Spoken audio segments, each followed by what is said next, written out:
In this third session, let me start by briefly summarizing what has happened up to this point. We have been studying the ways in which our sense of existence, of personal identity, is influenced by social factors. And in the first session, I described the two great myths of the nature of man and the universe which have dominated Western society. The Judeo-Christian myth, first of all, of our existence as being the creation of a cosmic king who is the foundation of being, who is reality itself, but to whom we are related as a sovereign and judge, and who therefore keeps us in a chronic state of guilt.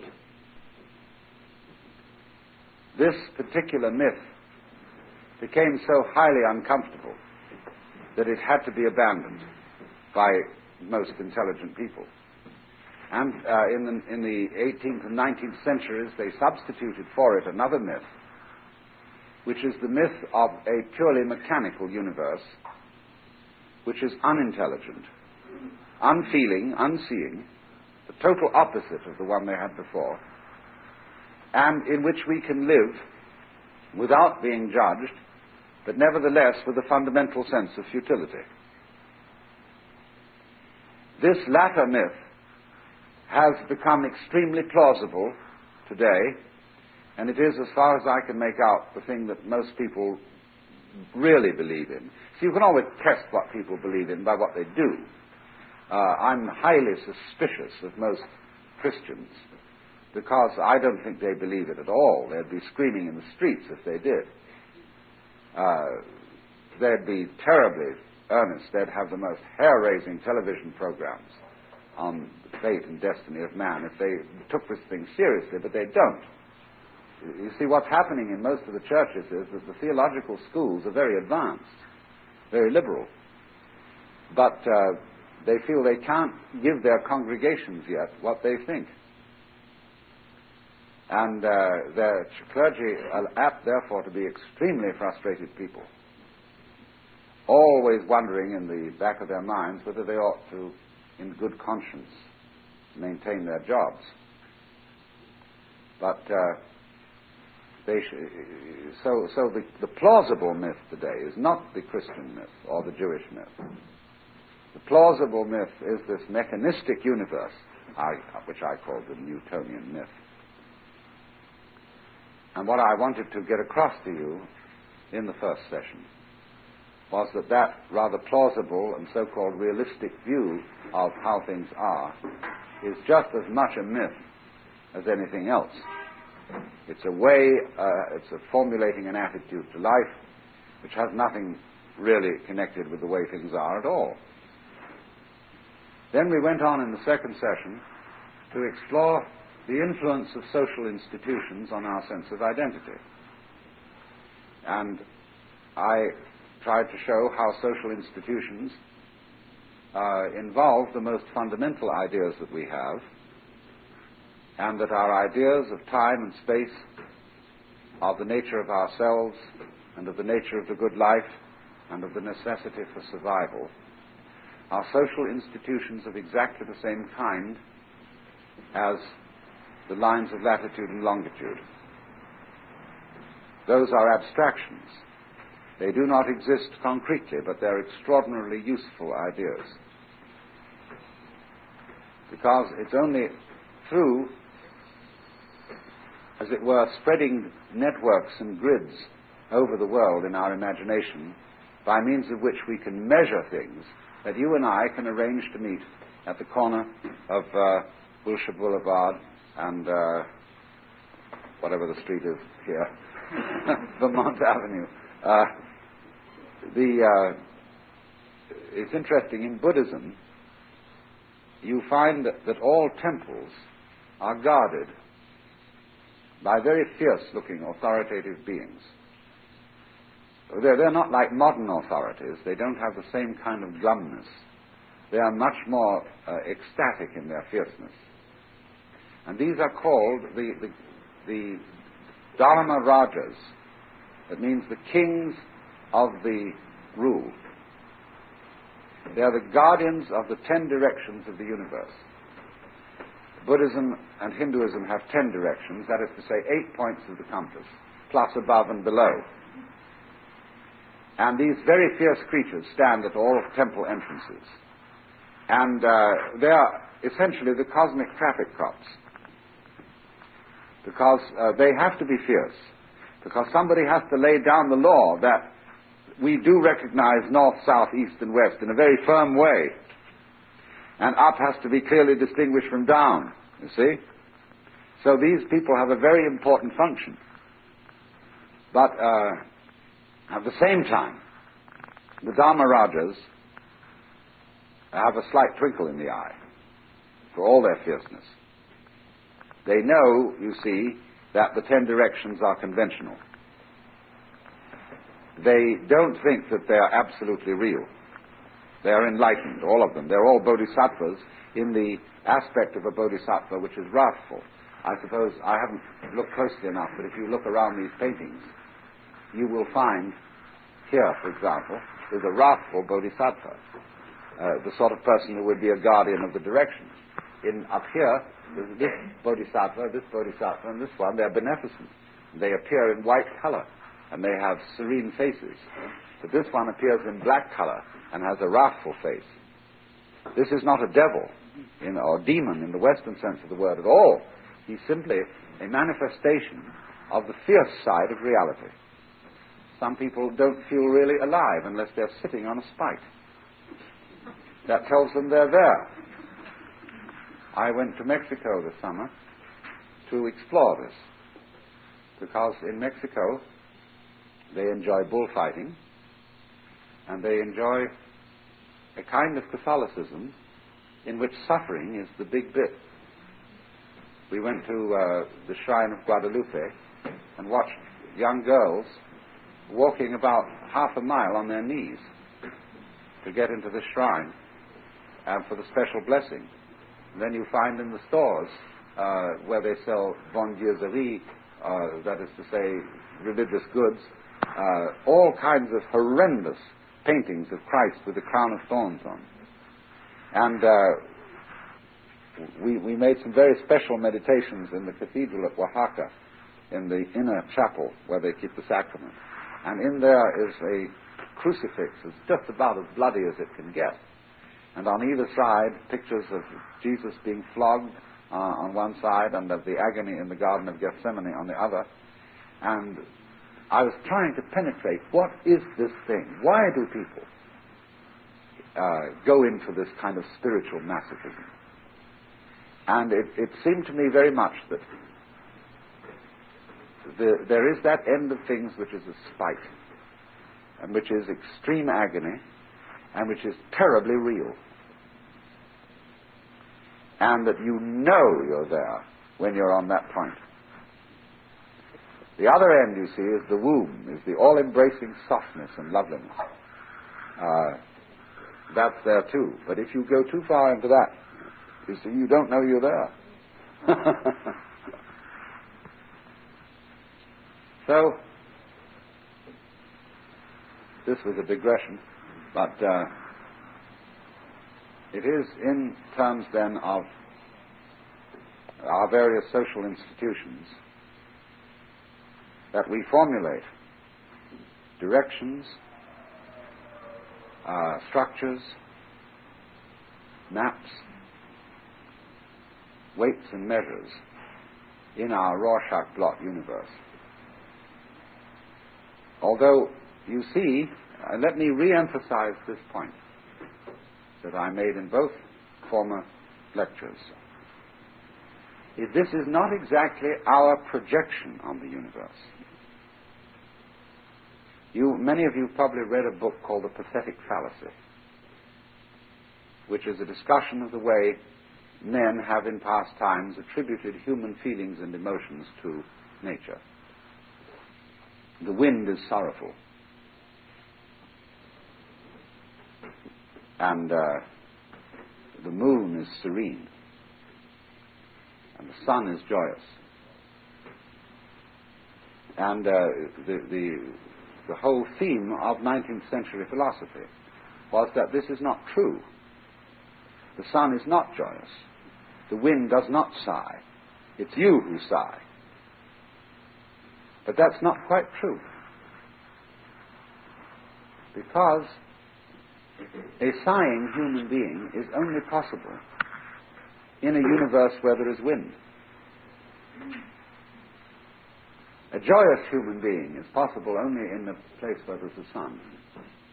All these things that are called the external world are part and parcel of your whole mental existence. And so we borrow from the sun. We say so-and-so has a sunny disposition. So-and-so is a lunatic, oddly influenced by the moon. All our language is full of references to our external environment, simply because our external environment is one with us. That's why, in ancient times, and some people today, feel that you can draw the picture of a human being's soul by drawing a diagram of the arrangement of the universe as it was at the time when he was born. See, that's the art of astrology. Now, I personally think that modern astrology is pretty phony, because it is an archaic way of thinking about these problems in rather the same way that Paracelsus's idea of medicine was primitive as compared with modern medicine. Nobody has ever seriously thought out an up-to-date astrology. That is because the whole idea of astrology has been out of fashion among the more vigorous intellects for several hundred years. But the idea of it is in principle correct, that your soul is not inside your body. Your body is inside your soul. And what your soul is of course, fundamentally the total universe. Now, our astrological maps don't include the total universe. They include only phenomena in the solar system. And in the surrounding galaxies, some of the stars which appear to be overpassed by the sun in its annual course have been selected to be significant. But if you were a super astrologer, you should put in all the galaxies, or as many of them as you're aware of, and think about them. But you see, the idea of astrology, the truth that underlies it, is that the universe is your character. And the way it is disposed and focused at your birth moment, which is really a rather arbitrary point to choose. When did you start? Did you start when you were at the moment of parturition, the moment of conception, or when you were an evil gleam in your father's eye? It's arbitrary. And one should say, of course, that every here and now that you have and are is a focal point of all that there is. The moment of birth is simply selected as being significant because when the officials ask you who you are, they always ask you where and when were you born. For some reason or other, this establishes your age, this establishes your nationality, or something like that. And so that's a social institution. It's been agreed on as a peculiarly significant moment.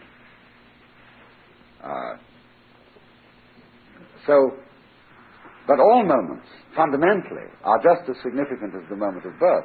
You have a birthday every day, if you understand it aright. So, there is a tacit conspiracy in society to ignore the fact that the body is inside the mind or the soul. and that you're therefore playing the game of being a creature separate from everything else, all alone, locked up inside a bag of skin, and worrying like all get out whether you're going to make it, and being frustrated by the ultimate knowledge that you're not. That we all, because we are time binders, we know we're going to die, and that we'll eventually collapse, and that we'll get colder and colder and colder, and it will be most unpleasant, and then we'll fade out. But because we've got our minds turned inside out, you see, we've got our identity, our center of gravity in the wrong spot, then this worries us a great deal. But with that worry, we do all kinds of magic. If people didn't worry about dying, there would be no medicine. The whole craft of the physician and the surgeon and all the skills and marvelous things that it involves is based on worry about death. There are children born occasionally who can't be boxed into the scheme. And very often the so-called Mongolian idiot, or a child who is schizophrenic for some reason from birth, can't be made to be afraid of death. And some of those children just are playing everything for all it's worth. They see a light on a reflecting surface like that, and they dig that light. They go, bleh, you know, and everybody says, now come to yourself, behave. They don't care. If they come to an end, that'll be great too. They'll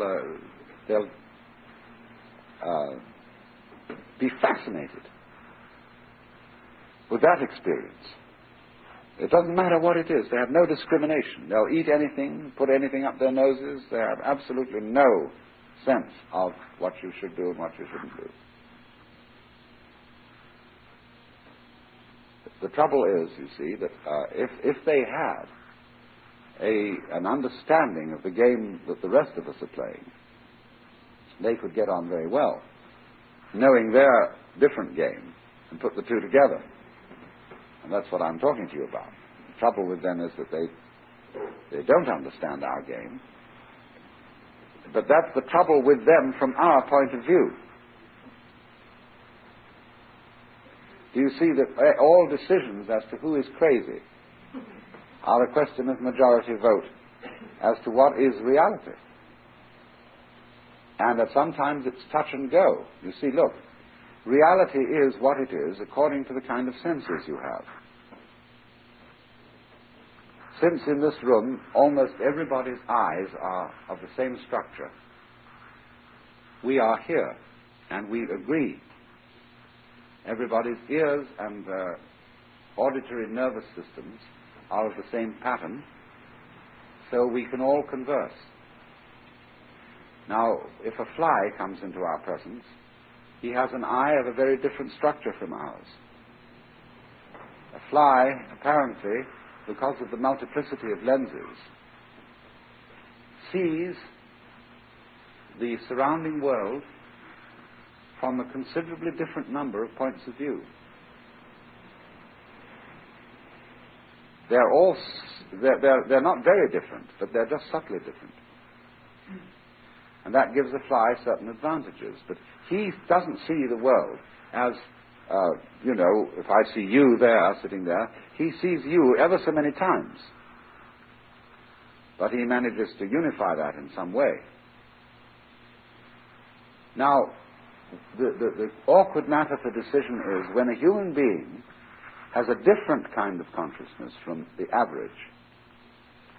To make the decision, is he advanced and seeing new things that nobody has seen before, or is he retarded and hasn't yet developed what the rest of us have? This is a very difficult decision to make.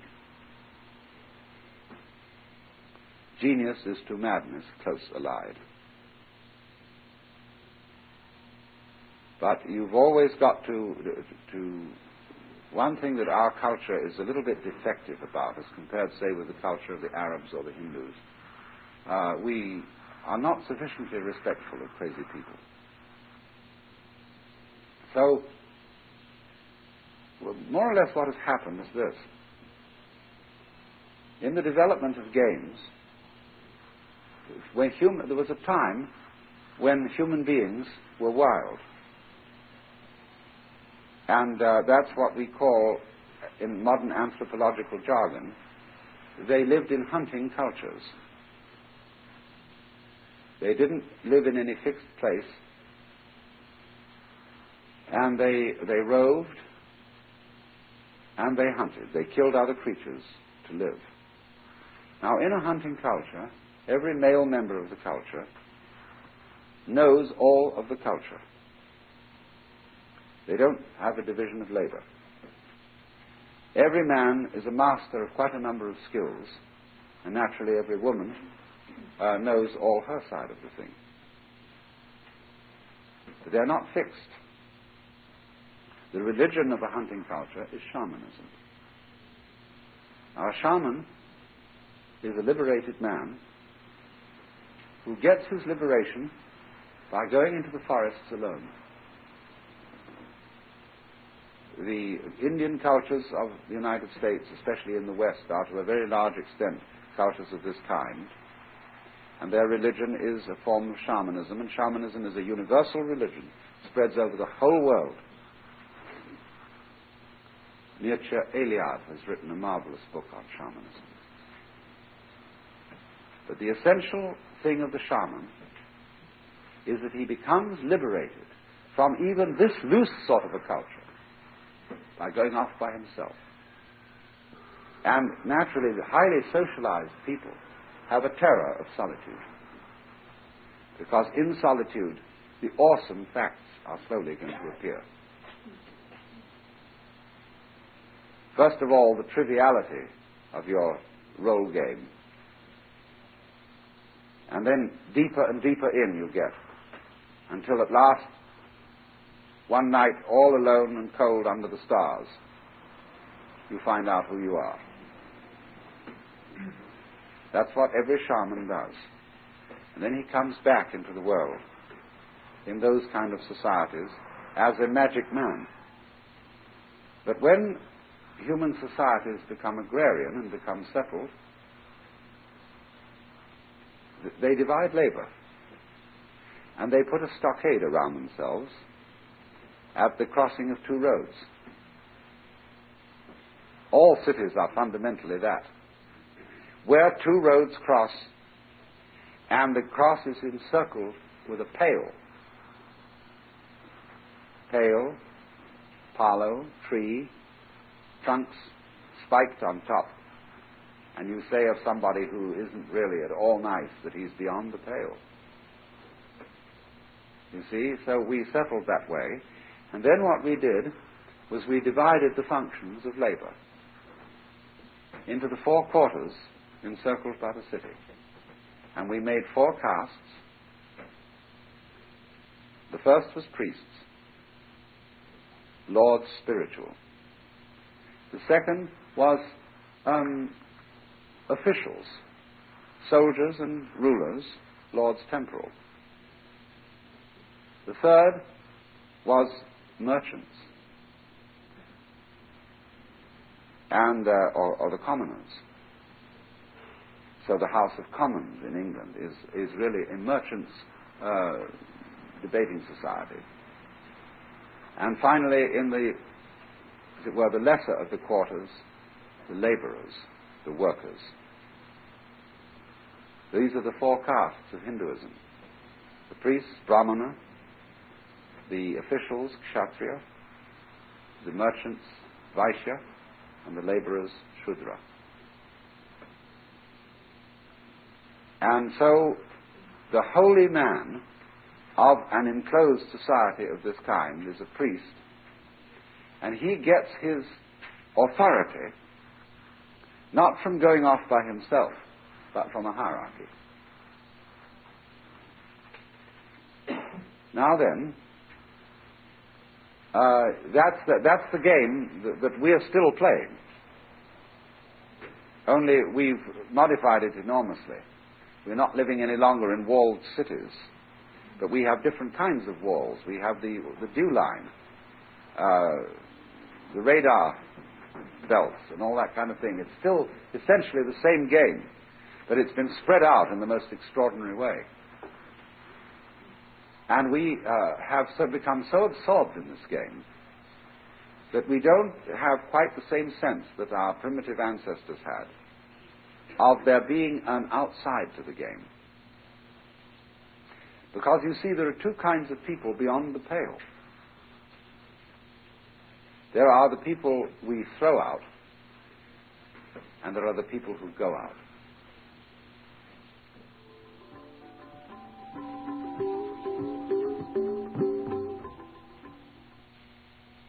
The outlaw who's a criminal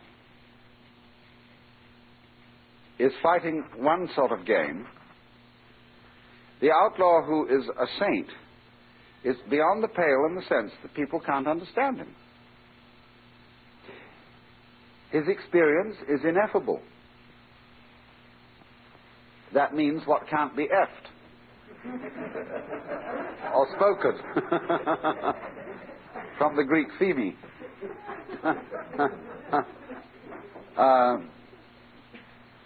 So notice then this curious companionship between the saint and the no good. They've always been associated. And it's a very odd thing. Jesus, as we know, sought out as his friends the disreputable people in the community. The whores and people who are now called notorious evil livers. I'd say not now, but they were. In the prayer book of the Episcopal Church, there is a passage about notorious evil livers who should not be admitted to communion. But you see, the funny, odd, queer thing is that it is precisely the notorious evil livers that people like Jesus cultivated. Because they were interesting. Because there is something in people like that that is manurish, feisty, that somehow cultivates a new thing. As the book of Revelation says, because thou art neither hot nor cold, but lukewarm, I will spew thee out of my mouth.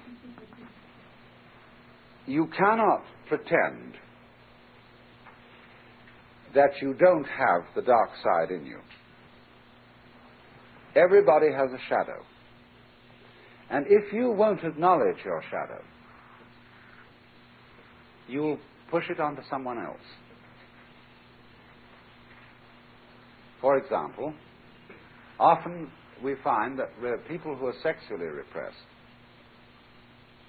and as I say, sex being the taboo in our culture was the problem thing, are very cruel.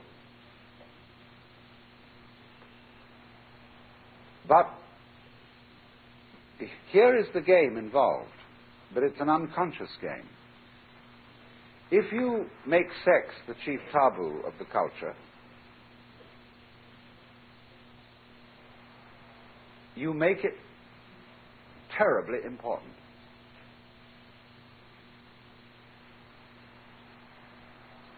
I've said that Christianity is the religion about sex. I mean, we think there are sexual religions like priapism, which is phallic worship, or tantric yoga, which uses sexual intercourse as a form of meditation. But compared with Christianity, these are things only mildly interested in sex. Christians are utterly obsessed with sex. And today, the function of the churches is primarily to be family and sexual regulation organizations. That's about the only thing they do. Serious.